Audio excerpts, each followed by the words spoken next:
A year ago, I had over 1,000 monthly listeners. Today, I'm sitting at 132.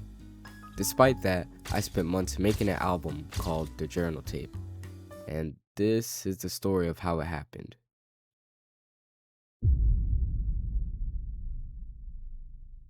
It actually all started with the photo.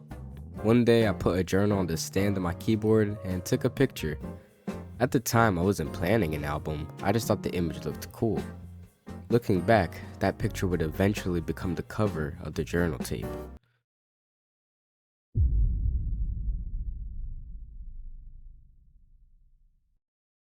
What's funny is that the first song made for the album wasn't actually the first song on the track list. It was the last one, UFO. Back in February, I wanted to make something completely different. I was imagining this weird space-themed project. Something futuristic, something with synths and strange sounds. UFO was supposed to be the beginning of that idea. Worked on a demo of UFO, then I stopped. The project ended up sitting on a flash drive for almost 2 months.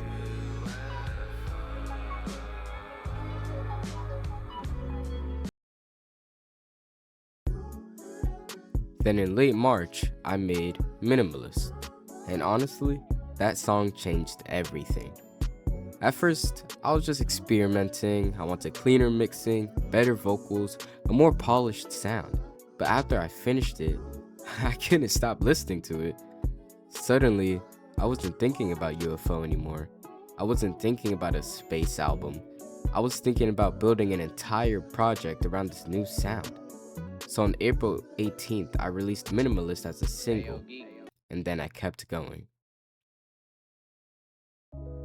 The next song I made was Where You Walk, which ended up becoming track 4 on the album. The inspiration came from A$AP Rocky's Stay Here for Life. I rewrote my verses over and over, 4 times, maybe more. Something just wasn't clicking. Eventually, I realized the intro needed another voice. So I reached out to luvfonii.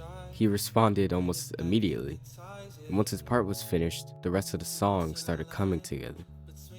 And I probably should have said this earlier, but I tried to get some other features on it, which didn't really work out.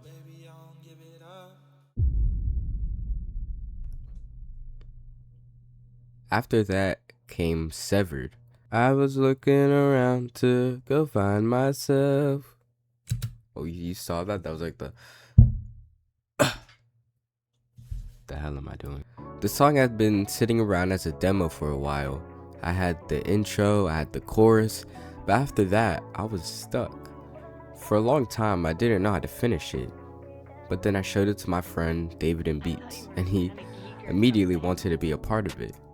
That motivation pushed me back into the project, and we spent a lot of time working on the song together. And eventually, it became one of the tracks that made the final album. After Severed, I hit another roadblock. Around this time, somebody told me that my voice didn't fit my music. They thought that my actual voice didn't belong on the tracks I was making. At first, I didn't really know how to respond, but eventually, I made a song called My Voice. All the girls they going broke for, got them broken. But my credits at the top floor, never going in. Now they're trying to set my tone off, I've been outspoken. Everything that I write, leave a mark when it's spoken. They was sleeping on the kid, now they wide awake. Trying to cope when I rap with some mild takes. Said my voice ain't got a place, so I just made it lame. Why you think I talk about all I know and everything? The entire song was basically my answer. If people thought my voice didn't fit anywhere, then I'd make my own lane with it. The funny thing is, I actually got stuck writing it, and I tried making a second verse. You sin, and I don't really care what they say. Heading to day after day, holding the pieces on what I had made. They think I don't try, I don't think that they play. That it was silent day after day. I don't get violent, but I gotta say that all of your words ain't messing with me. They get with you and they're thinking they me. I recorded it, listened back, and honestly, I hated it. So instead of forcing the song to be longer, I left it as it was, just 48 seconds. Looking back, I think the short length actually fits the message better.